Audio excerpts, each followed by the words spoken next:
مساء الخير. الاسم ديالي نسرين، انسانه مطلقه وعندي بنيته. العمر ديالي حاليا 29 سنه. غادي نعاود لكم الحكايه ديالي من البدايه وكيفاش غادي نحصل شي حوايج كيخلعوا على راجلي، ولكن ما بقيتش ساكته، ندمت وخليته شويه الهديان. سمعوا القصه ديالي من البدايه حتى النهايه باش تعرفوا اشنو طرا. غادي نعاود لكم قصتي مني كنت باقا صغيره.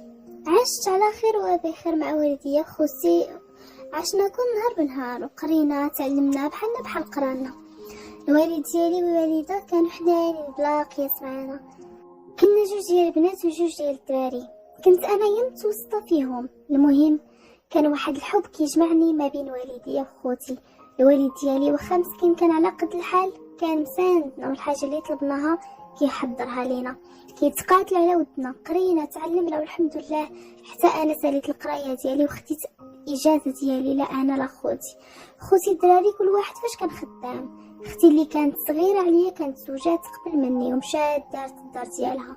بقيت غير انا مع والديا وخوتي، مره كيجيو عندنا للدار. بقات حياتي غادا هكا الحمد لله كلشي بخير، حتى واحد النهار الوالد ديالي غادي يتلاقى مع واحد الانسان وغادي يهضر معاه وغادي يقول ليه بلي بنتك راه الصراحه ديما كنشوفها في واحد البلاصه. ديك الساعه انا كنت باقا كنقرا في الجامعه، وكان دائما كيشوفني غادا ماشيه هاد السيد عجبته وما قدرش يجي ويدوي معايا. مشى دايركت كيسول وعرف الوالد ديالي ومشى هضر معاه وقال له بنتك كتبان لي الله يعمرها دار، وراه سولت عليكم الناس وقالوا له بلي نتوما مزيانين حتى وليداتكم مزيانين ما شاء الله، فما كرهتش انني نتناسب معاكم الا قبلتي بيا. الاب ديالي فرح بزاف بهاد السيد وعجبو الحال انه ما جاش وهضر معايا انا، وفكر بعقله وهضر مع الوالد ديالي هو الاول. المهم الوالد ديالي قبل ما يقول لي حتى شي حاجه مشى بقى كيسول على هاد السيد وعرف دارو بالضبط، عائلته كلشي عرف عليه بزاف ديال الحوايج. من بعد جا لعندي للدار قال لي يا بنتي، كان عيط ليا وقال لي اجي نقول لك. جلست انا وياه اشنو كاين. قال لي من الاول انا صراحه تفاجأت، قلت له شكون زعما هاد السيد اللي كان كيشوفني وانا ما رداش ليه البال. المهم بقى في عقلي، لكن الوالد ديالي غادي يقول لي الا كنتي موافقه غيجيو للدار ويديروا الخطبه وداك الشيء. انا هنا رفضت بطبيعه الحال. واحد السيد انا ما عارفاهش واخا قال لي الوالد بلي هو انسان مزيان وراه سول عليه بزاف ديال الحوايج، فما قدرتش نقول ليه والو. قلت لي انا ما غادي نقدر نقول لا ولا نتعرف انا وياه ويشوفني نشوفو، ما غاديش نجيو نقول لك ويجيو هما يخطبوا وانا ما عجبنيش. قال لي من حقك يا بنتي. فعلا كان خلى له نمره التليفون، صولا عليه با وقال لي راه تقدر تجي للدار الا بغيتي، اجي غير انت وحديتك بنتي بغات تشوفك مزيان وهضروا، الا تفاهمتوا ديك الساعه جي مرحبا بك وجوب مالين الدار ومرحبا. السيد ما كان عنده حتى شي مانع. من بعد يومين فعلا جا، هضرنا في بزاف ديال الحوايج وكان جا غير بوحديتو. جلست انا وياه واحد الجلسه يعني اللي شرعيه. شافني شفتو واخا كنت حشمانه منه، ولكن حاولت نطلع ونهبط فيه نهضر معاه ندي ونجيب معاه في الهضره. من خلال ديك الهضره ديالي انا وياه كان الولد لا عمرها دار مزيان مقبول، ولد ما فيه ما يتعب. المهم صافي انا عطيت بهاد السيد وقلت للوالد ديالي الا بغى يجي مرحبا به.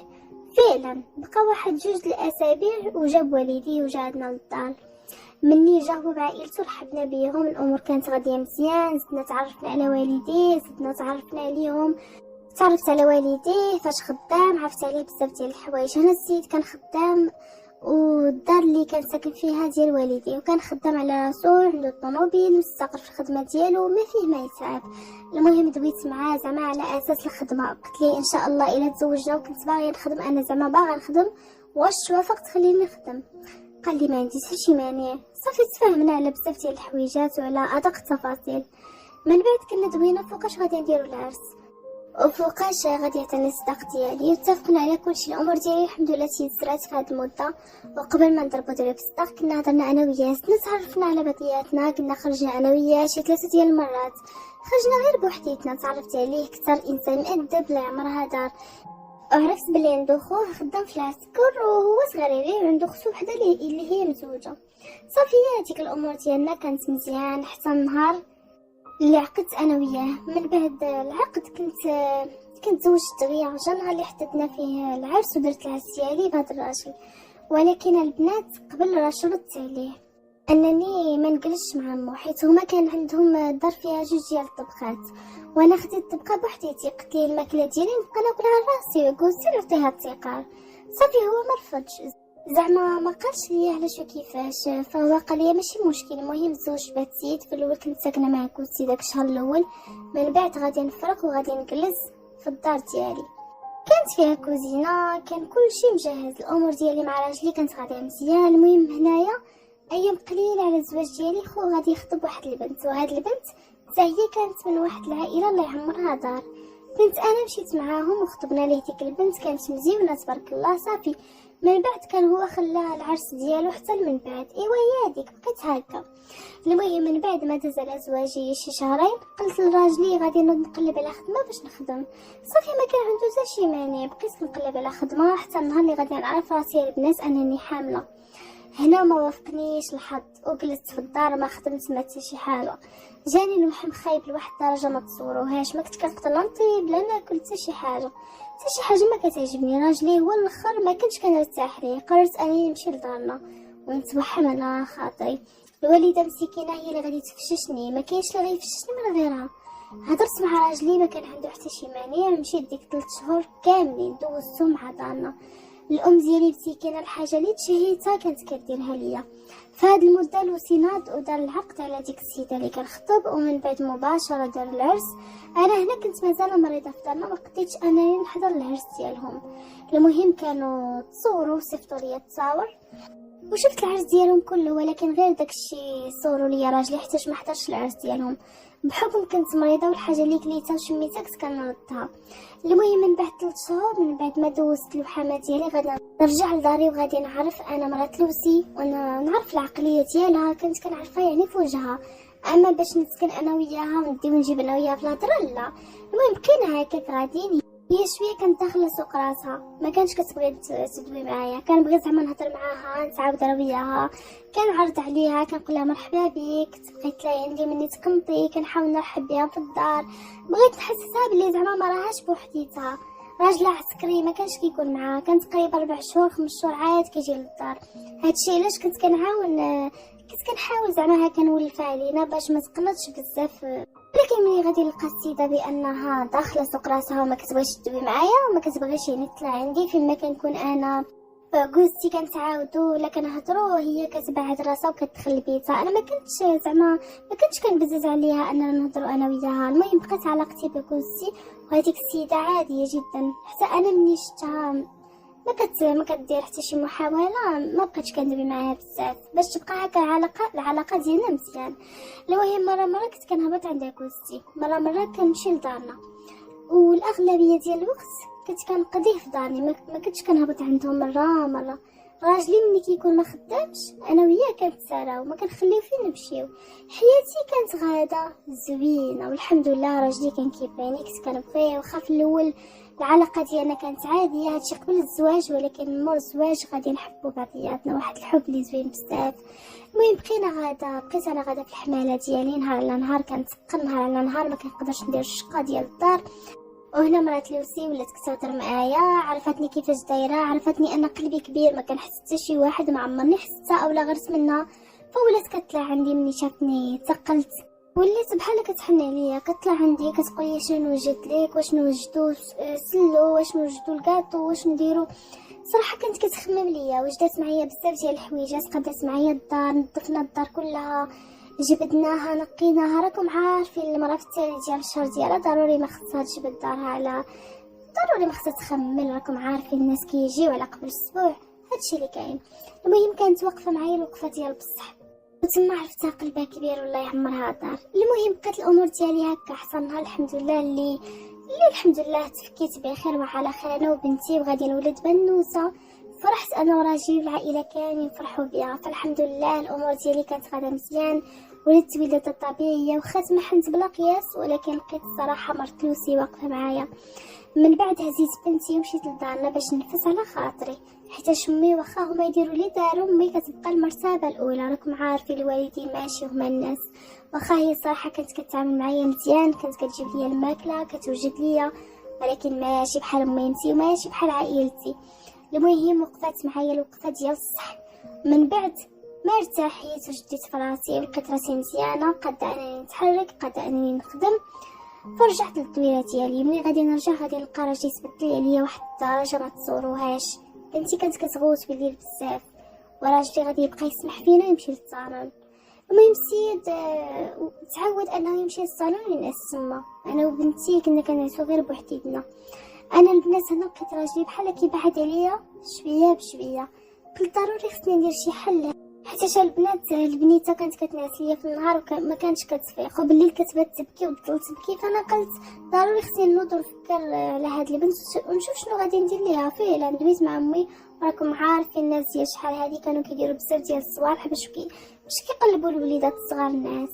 المهم كانت امي دارت لي شي حاجه باش قلبت لبنتي الناس. هادشي هذا اللي دارته شدت منديل كتقرص عليه الخبز قطعته فوق الراس ديال بنتي. وانا سبحان الله البنت ديالي تقلب لها النعاس ولات كتفيق ليا بالنهار وكتنعس بالليل. ملي لقيت بنتي كتنعس بالليل وليت كنقول راجلي تبقى تنعس في بيتك صافي يعني ما تبقاش هكا هاجرني انا والبنت. وهكا العلاقه ديالنا غادي تدهور. العلاقه ديالنا غادي تولي فيها بزاف ديال المشاكل. فدابا رجع لبيتك ما تبقاش تخرج من البيت ديال الناس ديالك. صافي راجلي قال لي انا ما عندي حتى شي مشكل لا معاك لا مع البنت غير انا كنصبح خدام وانتم كتصبحوا ناعسين. داكشي علاش كنفضل انني نخليكم ترتاحوا انا نمشي نرتاح بوحديتي. ولكن مني البنيته صافي ولات كتنعس بالليل صافي غادي نرجع. المهم ولا كيرجع لبيتو عادي. العلاقه ديالنا ولات عاديه جدا كيف ما كانت في الاول وكاع احسن من الاول. بقات الحياه ديالي غادا زوينه لا مع ناسي لا مع راجلي لا مع مرات لوزي. كانت كتطلع عندي تفرح بنتي بحكم مسكين ربي ما جابش ليها الوليدات. فما كنتش نهائيا كنقهرها اولا كنقول لها حطيها اولا ما كيعجبنيش الحال نهائيا. بالعكس انا كيعجبني الحال مني كتنوض وكتطلع عندي وتجي تهز ليا البنيته ديالي كتبدل ليها الا لقيتها باغا تاكل كتوكلها. شحال مره كتلقاني مشطونه في الشقه كتهزها وتهبطها عند الكرسي كيفرحوا بها. فما كان عندي حتى شي مشكل كنت كنحس بها بحال اختي. حتى هي كذلك التعامل ديالها معايا كان مزيان. هي شاده ثقرها وانا كذلك. مره كنهبط عندها حتى هي كانت كتطلع عندي هي وكوستي. المهم الحياه ديالنا غادا مزيان ما عمرني زعما تناقشت انا وياها. ما عمر زعما كان بيناتنا شي مشكل. حتى هي كان قلبها كبير الله يعمرها دار. المهم كانت كتحماق وكتسط على البنتي. كانت كتشري ليها كتجيب لها اللباس. شحال مره كتجيب ليها هداكيه ديال ليكوش كتجيب لها الحليب. المهم كانت كتسط عليها.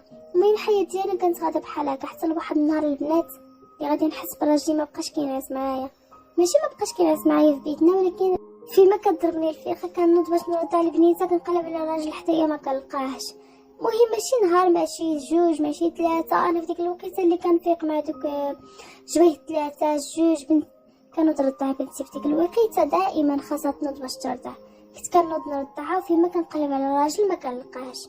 كنقول لا ربما مشى حاجه من الطواليت. ما ديما كنجيب مع كنكون عيانه ومسخسخه وقلة الناس والصير بزاف ديال المشاكل التربيه صغيره عارفين النهار كامل في الشقه تماره. المهم ما كنعش بكري. ملي كتفيقني في ديك الوقيته كنوض مدهشره. راه ربي اللي كيكون عالم بيا. كنقول غير فوقاش نرضعها باش نحطها في بلاصه ولا شي الناس. بقى الراجل بحال هكا. ومني كنوض في الصباح كنلقى السيد حدايا ما كاين حتى شي حاجه زعما لي مغيره. وكنت تنقول ليه زعما علاش في الليل ملي كتنوض وما كنلقاكش حدايا لاباس. كنت كنسول هذا السؤال. المهم السيد عيق ماشي مره ماشي جوج ماشي ثلاثه حتى لواحد النهار وانا نقول ليه فلان فيما كنوض مع ديك الوقيته مع جويه جوج ثلاثه ديال الصباح كنلقاك ما كاينش في بلاصه فين كتمشي. كل مره شنو كيقول لي؟ مره كيقول لي راني مشيت نكمي مره كيقول لي مشيت نتفرج. كل مره شنو كيقول لي راني ما كنبغيش نصدعك انت البنيته زعما كينوض بالحس وكيرجع بالحس. فعلا البنات انا غادي نتيقوا وانتم في بلاصتي غادي تيقوه. فيما كينوض كنلقاه ما كاينش. كنقول ربما السيد ما جاش الناس لربما مشى يشرب بحال هكا. كنلقى ليه الاعذار وكنرضع بنتي كيف العاده كنحطها في البيت ديالها وكتنعس هكا وعاد حتى الصباح كنلقاه حدايا. كنوض كندير ليه الفطور كنصاوبلو داكشي باش يمشي يخدم عادي جدا. ما كاين حتى شي مشكل. ما كاينش شي جديد في حياتنا. وقتي وحياتي وداكشي كامل اللي غادي يدور ليا في مخي كانت بنتي كتعمروا ليا. ما كنتش زعما شاكه في راجلي اولا كنت كنقول راه كيدير شي حاجه ما ظهري نهائيا. حتى لواحد النهار اللي سبحان سبحان الله وتعالى كيقول لي نوضي من بلاصتك وشوفي الراجل فين مشى. المهم انا كيف العاده لقيت السيد ما كاينش حدايا، ردات البنيته قلت نمشي للطواليت. مشيت للطواليت حاشاكم. اول حاجه قبل ما غادي نمشي مشيت للصالون، السيد ما كاينش الضو، يعني ما كاينش الضو، ما طفيه التلفازه كلشي مطفي. نزلت دخلت للطواليت، من بعد ما دخلت قلت هاد السيد فين مشى، لدرجه البنات في ديك الوقيته طلعت للسطح كنقلب عليه ما لقيتوش. ربي هذا فين مشى. هبط للطابق فين ساكنه عكوزتي والسفلي الطابق الارضي، بقيت كنقلب عليه تما كلشي ناس. عكوزتي في بيتها، مرات لوسي ديك الساعه هي كانت في بيتها ولكن الضو في البيت شاعل. مني جيت دايزه من حدا بيتها كنسمع الهضره واللغا، ما عرفتش شنو كاين. السيده راجلها ما كاينش معاها، كيف ما قلت لكم راجل عسكري 5 شهور 3 شهور حتى 4 شهور ما كيجيش. ملي كيجي كيجلس 15 يوم ويمشي. هو ديك الساعه كان مازال ما شاد لا كونجي لا والو، اذا السيد خدام وهي مع من كتهضر لداخل. قلت لربما التلفازه، ولكن جاني الفضول اني نعرف شنو كان معاها في البيت. زدت الباب ديال بيتها، بقيت كنتصنت فعلا كنلقى الهضره، ولكن ديال من الله اعلم. كان عندها واحد الصريجم كانت حاله. هاد الصريجم ضروري خاصك الكرسي الا بغيتي تطلي. فعلا درت واحد الكريسي وطليت غير بشويه بحكم الضو طافي في الدار كامله. هادشي علاش ما غاديش تشوفني، والضو ديال بيتها كان شاعل. كيف ما طليت ما تخيلوش اشنو شفت هي وراجلي في واحد الوضعيه خايبه بزاف. وبلا ما ندخلو في التفاصيل، راجلي مع مرت لوسي راه ما يمكنش. تصدمت، قلبي بقى كيستح، قلبي تيضرني. شنو هادشي عباد الله، راه ما يمكنش راجلي يكون مع مرت لوسي. هادي راه ما كتدخلش حتى العقل. ما عمرني خواتاتي شكيت فيه، ما عمرني قلت هاد الانسان ما بيقدرش يدير هادشي. ما عمرني ما شكيت فيها وقلت هاد الانسانه غادي تحط عيني على راجلي، حتى زعما ما كانش كتوحم عليها ولا كدير شي حركات ماشي هما هادوك اللي تخليني نشك. حتى راجلي كذلك عطيها الثقه والاتساع، ما كيدوي معاها ما حتى شي حاجه. والاغلبيه مني كطلع عندي ما كيكونش راجلي، كيكون في الخدمه. هادو فوقاش اسو هاد العلاقه هادي، فوقاش ولاو كيتلاقاو بالتخبيعه. ولكن انا من نهار ولدت بنتي هنا الراجل حسيتو بحال تغير، ومن نهار ولا كينعس في الصالون وما كينعسش معانا رجع انسان واحد اخر. ومنين كنرجع وكينعس معانا تغير، حسيت بيه تبدل بزاف. هنا انا كنت حماره حاشا وجهكم ما ديت ما جبت. قلت للراجل يعني هاد المده كامله مني ما كنتش كينعس معايا في البيت بحال توالف ينعس بوحدو. داكشي علاش ما شكيتش فيه، ما شكيتش انه عنده علاقه مع مرت خو. هذيك هي اللي ما طاحت لياش في بالي. هنا البنات ما غنغوت ما غنضرب ما غادي نجمع جوقه. حاولت نخدم عقلي. اول حاجه هبطت على داك الكرسي وطلعت بشويه هزيت التليفون ديالي، مشيت صورتهم ودرت ليهم بزاف ديال التصاور بزاف ديال الفيديوهات هما هكا كيف ما خلقهم الله. تحكمت في راسي حيت داكشي اي وحده غادي تشوف داكشي وتشوف راجلها في ديك الوضعيه راه غادي تنهار، تقدر تجمع ليه الشوقه، تقدر دير شي كارثه. ولكن انا حاولت نتماسك، ما قدرتش نخرج داك الغيط اللي في قلبي. حاولت نرجع الامور للصالح ديالي، وهكا غادي ندمو هي وياه، حيت ما غاديش تخرج ليه طريفه معايا. انا ماشي من دوك العيالات المكمشات اللي صافي راجلها خانها تنوض تبكي وتشكي وتجي تقول لكم شنو ندير، اولا تقول لكم حقه بالواد راني سمحت ليه. الخائن اختي، الخائن كيبقى خائن. اليوم يخونك مع مرت لاسك غدا يخونك مع شي وحده في الزنقه، فما يمكنش. وهنا السيد غادي نتغدى به قبل ما يتعشى بيا، ما غاديش نخلي شي وقيته اللي غادي نضيعها. المهم مشيت وربي اللي عن بيا ما بكيتش، مصدومه محكوره غادي نطرطق، ولكن الدمعه ما هبطاتش حيت ما يستاهلش انني نبكي عليه. علاش؟ زعما السيد مشى لواحده اخرى وخلاني ومشى ما لقى غير مرات لوسي. انا شنو ناقصني؟ الحمد لله ما ناقصني حتى شي حاجه. هذا غير الشيطان لعنه الله ملي كيدخل من واحد الجوج يقدر يوقعهم في مصيبه والكارثه. فانا الحمد لله ما ناقصني حتى شي حاجه، انسانه اللي فيا كلشي مواصفات اللي يتمناها اي رجل. ما ناقصو حتى شي حاجه معايا، غير هو شاف ديك الشوفه خايبه في مرت خوه حتى وقع في مصيبه والكارثه العظمى. والمصيبه والكارثه اللي غادي توقع من بعد غادي ندير له القالب ونجلسو عليه هي وياه. المهم بقيت ساكته وما قلت له والو، تعاملت معاه بحال حتى شي حاجه ما كاينه، بحال انا ما شفت حتى شي حاجه، بحال هو عادي جدا. ضحكت معاه هضرت معاه ما كاين حتى شي حاجه. وهي بنت الحرام كطلع عندي اللف على السما كتضحك معايا كتهز بنتي تفرح وتشري لي بحال حتى شي حاجه ما كاينه. السيده كتخونني خاتني مع راجلي ودايره راسها هي بريئه زوينه وظريفه، ولكن حتى هي غادي ندمها الندم الصحيح. المهم بقيت واحد الاسبوع هكاك، راجلي كانت عنده الطوموبيل وديما كان كيقول لي غير غادي نجمع ان شاء الله الفلوس غادي نبدل الطوموبيل، كان فارق ليا راسي بهاد الهضره. المهم انا فاش فكرت خصني ندير واحد الخطه هي هذيك، المهم قلت خصني نمشي لدارنا نجلس نتنفس على خاطري، ما نقدرش نبقى في ديك الدار وانا عارفه الحقيقه ديالهم. هما كيضحكوا مور ظهري، هما كيضحكوا عليا في وجهي هكا، كيتسنطحوا فيا وكيضحكوا عليا. المهم مشيت لدارنا جمعت القوه ديالي، بقيت كنفكر شنو غادي ندير. ما قلت لدارنا والو، قلت حتى نعرف شنو غادي ندير. وفعلا منين دورتها في راسي غادي طيح ليا واحد الخطه ما كايناش عند الشيطان.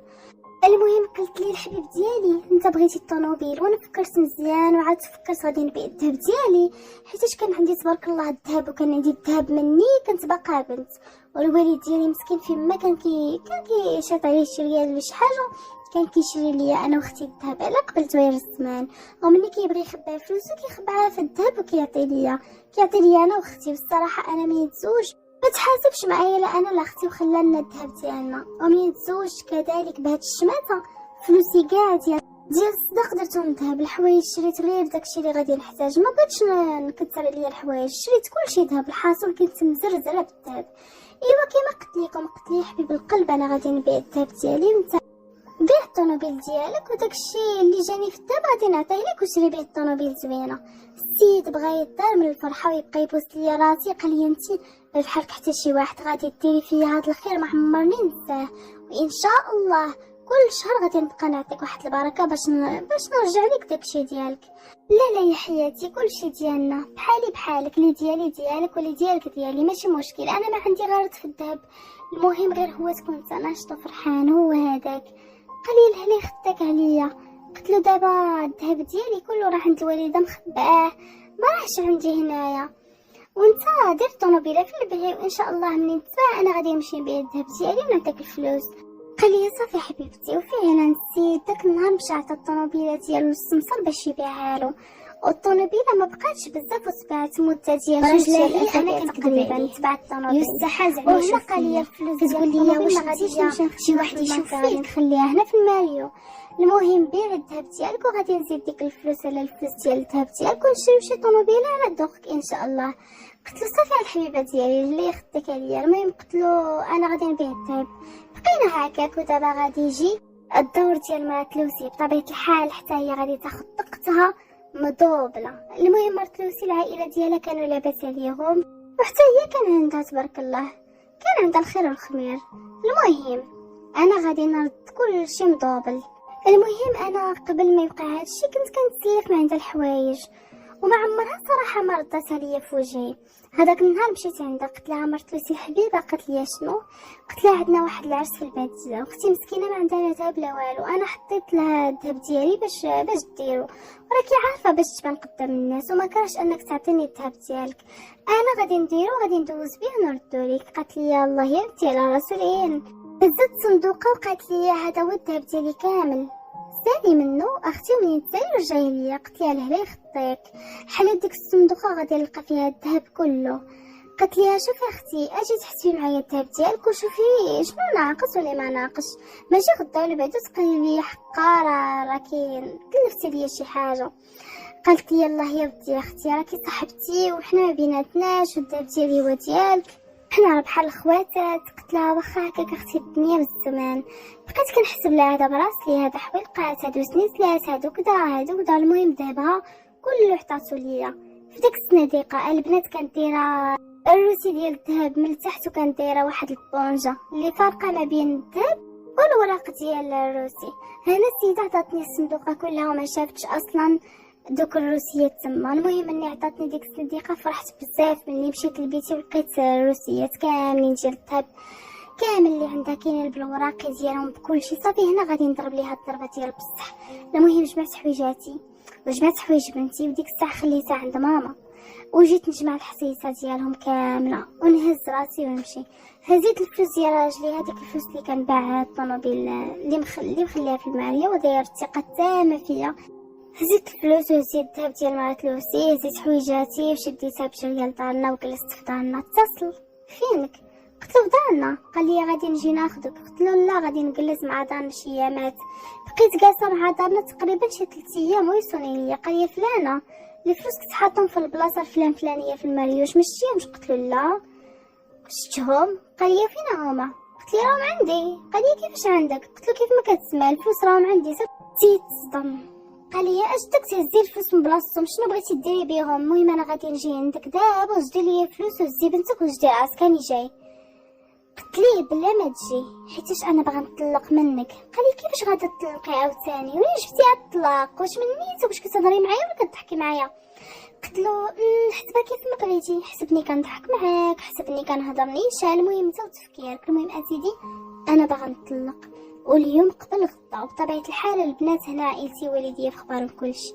خوتي بطبيعه الحال بغاو يمشيو باش يقتلوه، حيتاش مني عاودت لهم بلي هو كيخوني مع مرتلوسي، عاودت لهم كلشي، ما بغاوش، ما تحكموش في الاعصاب ديالهم، ما بغاو يمشيو باش يقتلوه. لكن انا قلت لهم لا، زعما انا ما غاديش نخلي خوتي يضيعوا حياتهم على ود داك السيد، ما يستاهلش كلمه راجل، ما يستاهلاش. المهم قلت لهم تكالماو، هاد السيد غادي نعذبو ونخليه شفايه لهزيان. المهم صافي السيد بغا يتصدى، قال لي كيفاش هاد الهضره اللي كتقولي، بغا يموت. وانا نصيفط ليه اول فيديو واول تصويره هو ومرات خوه. السيد صدم، بقى تقريبا ساعه شاف ديك التصويره وشاف داك الفيديو، ما قال لي والو. صويت عليه ما بغاش يجاوبني، قلت خاطري عبرت عليه كره كيشوف يعاود يشوف، خليه يشوف مزيان ويعرف كيفاش يلعب بنات الناس. حيتاش مشيت معاه بالنيه وما عمرني مشيت معاه بالتحرميات، كنا عائله زوينه، كيحترمني كنحترمو، حتى زاغ عليه الراس. وكان غير مشى بعيد، مشى لمرات خوه فهاد القضيه هادي راه ما غاديش تدخل العقل. المهم بغيت نربيه ديال بصح. السيد بقى كيقفقف، قلت له صافي الطلاق، طلقني. وإلا ما بغيتيش تطلق هاد الفيديو هذا بطبيعه الحال غادي يوصلها لكم نيشان، والفلوس ديال الطوموبيل غير نساهم. وإلا بقيتي جبتيهم هاد الفيديو هذا حتى هاد التصاور عندي منهم بزاف، غادي نصيفطهم لعائلتك ولخوك لصحابك. وخوك حنيني اللي خنتيه مع مرتو يقدر نحطو حتى في المواقع التواصل الاجتماعي، علاش لا؟ السيد شاف طاح عليه الطين وعبتيه وسكت، ما عاودش هضر، بقى كيرغب كيطلب كيقول لي نطلقك اليوم قبل غدا. المهم وشدت الاجراءات على قبل الطلاق. تقدروا تقولوا لي زعما علاش طلقتي منه؟ تقدري تسامحيه من بعد ما دليتيه؟ سمحي ليه. لا ما باغاش نسمح ليه، حيت ماشي راجل اللي يخون المراه ديالو، ماشي راجل، ما فيهش حتى الرجوله. وانا باغا راجل، ما باغاش غير راجل وصافي، بغيت راجل ماشي فين ما يشوف شي حاجه قدامه، مثلا شي بنت زوينه شي مراه حسن مني يمشي لها كيطير. ما عندي لاش نزيد نولد معاه، بارك عليا ولدت معاه غير ديك البنيته نربيها. المهم صراحه عائلتي وقفوا معايا وكانوا سند ليا. راه العائله ملي كتكون سند المراه مزوجه وكتلقى بلي عائلتها كيساندوها، راه الشخصيه ديالها كتقوى. ولكن ملي ما كتلقى مسكينه حتى شي واحد حداها كتصبر الخيانه لداك الراجل، حيتاش ما عندهاش فين تمشي.